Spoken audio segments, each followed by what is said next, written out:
আল্লাহ তাআলা বলেন মুত্তাকি হলো ওই সমস্ত ব্যক্তি যারা আল্লাহ তাআলার সমস্ত হুকুম মাননেওয়ালা। আযান দিয়েছে যারা মুত্তাকি তারা সাথে সাথে আযানের সাড়া দিয়ে নামাজের জন্য চলে আসবে।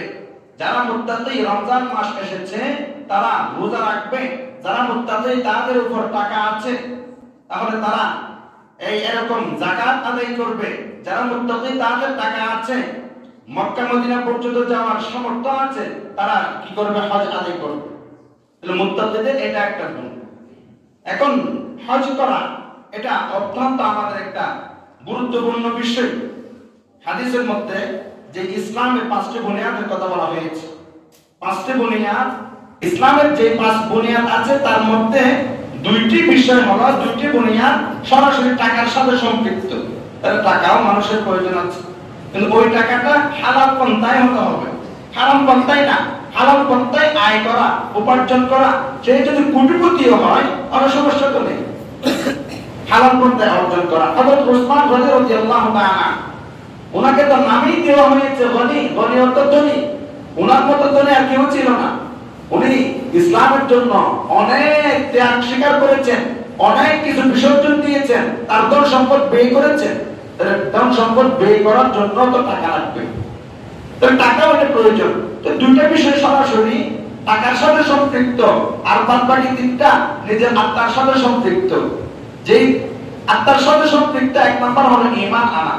এটা ঈমান, আমি লা ইলাহা ইল্লাল্লাহ মুহাম্মাদুর রাসূলুল্লাহ। জবানদার কি করা?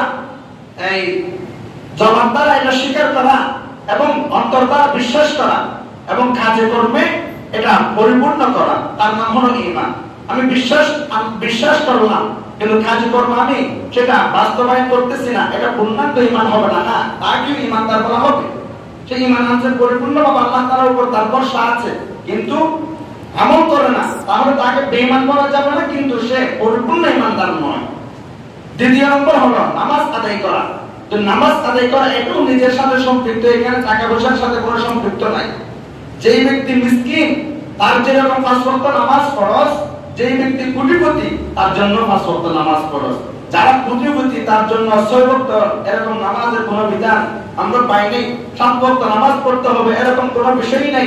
ঈদের নামাজ সে 4 রাকাত পড়বে, যারা গরীব তারা 2 রাকাত পড়বে, এরকম কোনো বিষয় নাই। তাহলে আরেকটা হলো রমজান। এই রমজান মাসের রোজাও এটা ধনী বলেন গরীব বলেন সকলের সাথে এটা সম্পৃক্ত।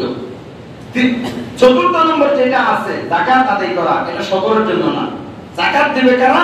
যাদের যাকাত পরিমাণ নিসাব হয়েছে 7.5 তোলা স্বর্ণ অথবা 5.5 তোলা রূপা এবং এগুলা 1 বছর অতিবাহিত হতে হবে, তারা কি দিবে? যাকাত দিবে। 5 নম্বর যেটা আছে সেটা হলো হজ আদায় করা। এই হজ কারা আদায় করবে? যারা ওই মক্কায় যাওয়ার কি আছে, তাওফিক আছে, ফামান ইসতাতা ইলাইহি সাবিলা, যার ওইখানে যাওয়া তাকত আছে, শক্তি আছে, টাকা পয়সা আছে। এখন টাকা থাকলেই তো আপনি হজ করতে পারবেন, টাকা যদি না থাকে কিভাবে হজ আদায় করবেন? এবং যাদের টাকা আছে তারা যদি হজ আদায় না করে, হজ করতে আমরা এখন উমরাকেও হজ করি, উমরা করা আসার পরে আমরা লাগাই দিই আলহাজ অমুক সাহেব।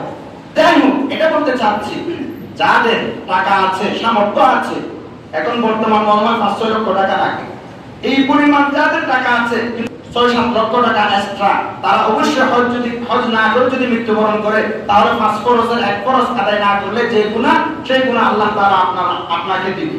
আর যদি 2-3 লক্ষ টাকা আছে, আপনার মন চাইতেছে, আপনার উপর উমরা ফরজ হয়নি, কিন্তু মন চাইতেছে আমি আমার হাবিবের রোজা জিয়ারত করব, তাহলে সেটা মাথার উপর আলহামদুলিল্লাহ।